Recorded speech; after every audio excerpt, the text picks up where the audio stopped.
नमस्ते बच्चों, कक्षा 9 विषय गणित और प्रश्नावली अपनी चल रही है 5वीं। 5.1 का जो एक भाग है वो अपने पहले कर चुके हैं और दूसरा भाग अपने हल करते हैं।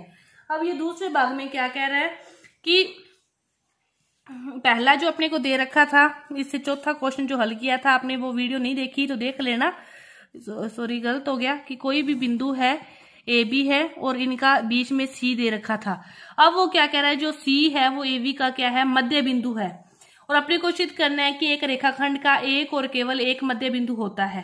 तो अपने को तो पता है भी किसी भी चीज का एक मध्य बिंदु होता है, लेकिन अपने को ये प्रूव करना है। लगभग जो चीजें होती है इस प्रकार की वो अपने को पता तो होती है कि इस प्रकार होता है, लेकिन अपने को लिए प्रूव करना वो सही नहीं होता। अपने को वो प्रूव करना ही बहुत कठिन लगता है। अब देखो, एक बिंदु तो दे रखा था इसने, ठीक है। अब अपने कोई मान लो दूसरा बिंदु मान लो, एक मध्य बिंदु तो इसने दे दिया सी, एक अपने मान लिया कि कोई भी मध्य बिंदु है यहाँ पे, इसके पास में गई मान लो डी, मध्य बिंदु है डी, ठीक है। अपने मानना है कि डी क्या है, इस रेखा का मध्य बिंदु है। लिखोगे पूरा, मानना डी मध्य बिंदु है ए बी का, मध्य बिंदु है ए बी का, इसका मध्य बिंदु है। तो फिर ए डी बराबर होंगे बी डी के, क्योंकि ये इसका मध्य बिंदु है ए डी। लेकिन सी वाला जो मध्य बिंदु है वो क्या है, दिया गया है। सी मध्य बिंदु है वो क्या है, दिया गया है। सी मध्य बिंदु है तो ए सी बराबर क्या होंगे, ए सी बराबर होगा बी सी के। बी सी मध्य बिंदु है तो क्या होगा, ए सी बराबर होगा बी सी के, ठीक है। और ये वाला अपने को माना है। अब क्या करो, इसमें से इसको किसी प्रकार भी घटा दो कि ये समीकरण 1 है, ये समीकरण 2 है। तो क्या करो, इक्वेशन 2 में से इक्वेशन 1 को क्या कर दो, घटा दो। तो क्या होगा, ए सी माइनस समीकरण में से लेफ्ट साइड में से कम होती है, राइट साइड में से कम होती है, ए सी माइनस ए डी, और दूसरा क्या आएगा, B C minus B D, B C minus B D. अब देखो, ए सी तो ये पूरा है, ठीक है, और ए डी क्या है, यहां तक है कि पूरे में से इसको घटा दिया तो क्या बचा, सी डी, यहाँ पे क्या बचा, सी डी। अब देखो, बी सी क्या है, यहां तक है, सी तो ये है, डी इधर वाला माना आपने, ये सी है तो बी सी तो ये रहा। घटाना इसमें से क्या घटाना है, बीडी, बीडी बड़ा हो गया। फिर अपने इसके कोडिंग डायग्राम के देखे तो कि बी सी तो इतना है, बीडी इतना है, तो बीडी बड़े में से जैसे 5 - 2 करोगे तो 3 आता है, लेकिन 2 में से 5 करोगे तो क्या आएगा, -3 आएगा। तो यहाँ पे भी माइनस सी डी आएगा। ध्यान से समझो कि बी सी तो इतना है और इसको बीडी बड़े में से, छोटे में से बड़े को कैसे घटाएंगे, तो फिर माइनस आएगा।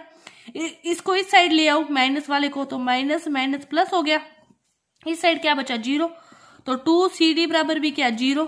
तो सी डी बराबर भी फिर क्या, 0, कि सी डी कुछ भी नहीं है, कोई रेखाखंड ही नहीं है, इसकी वैल्यू 0 है। तो इसका अर्थ क्या हुआ कि जो डी है और सी है वो क्या है, एक ही बिंदु है, कि जब सी और डी है वो क्या है, एक ही बिंदु है।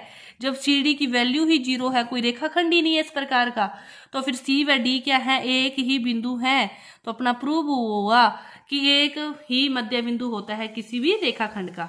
इसके बाद देखो अगला क्वेश्चन क्या करती, मैं आपको क्या दे रखा है, ए सी इक्वल टू बी डी दे रखा है, दिया है। ये क्या लिखोगे, दिया है ए सी इक्वल टू बी डी, कि ए सी इक्वल टू बी डी, ठीक है। अब देखो, ये दोनों बराबर हैं, उसी के अविग्रहित के अनुसार 5वें के कि बराबरों में बराबर जोड़ा जाए, और छठा है जहाँ चौथा था या 5वां, एक तो था जोड़ा जाए, एक था घटाया जाए। अब इसमें अपने कौन सा लगाएंगे कि बराबरों में से यदि बराबर को घटाया जाए तो अब क्या करें, दोनों साइड से बी सी को घटा दो।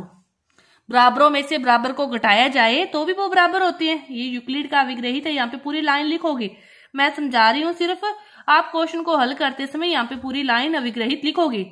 तो A C minus B C, B D minus B C, A C में से बी सी को घटाया तो क्या बचा, A B, B D, B D, B D में से बी सी को हटा दिया तो क्या बचा, सी डी।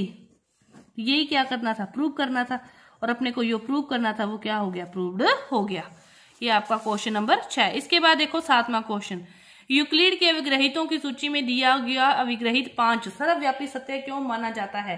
कि यूक्लिड का जो अविग्रहित 5 है वो क्या कहता है कि कोई भी एक संपूर्ण है, वो क्या कह रहा है, जो पूर्ण है उसका एक भाग उससे, पूर्ण जो है वो उसके भाग से बड़ा होता है, कि ये पूर्ण वृत्त है, ठीक है।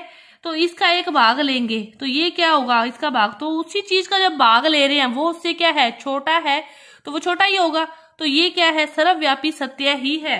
क्या आप कोई भी आकृति लेकर दर्शा के बता सकते हो, उसका क्षेत्रफल ज्ञात करके बता सकते हो कि ये ले लिया आपने, इसका जैसे 3, 4, 5, यहाँ पे कोई दूरी ले लो, 6 ले लो, तो इस पूरे मतलब त्रिभुज का क्षेत्रफल तो क्या होगा, 1/2 गुणा 5 गुणा 6, तो 5 3 15। पूरे का तो पूरे त्रिभुज का क्षेत्रफल तो 1/2 आधार गुणा ऊंचाई, लेकिन अपने इस आधे का देखें तो क्या होगा, 15/2। इसका क्या होगा, आधा भाग ही होगा वो तो, कि ये पूरे का तो 15 है, उसका आधा है, तो पूर्ण तो हमेशा क्या होगा, अंश से बड़ा ही आएगा। तो ये था इसका, आप किसी भी उदाहरण के द्वारा इसको सिद्ध करके बता सकते हो। तो आपकी ये जो प्रश्नावली है 5वीं 5.1 पूरी हुई। 5.2 को अपने अगली वीडियो में करेंगे। धन्यवाद।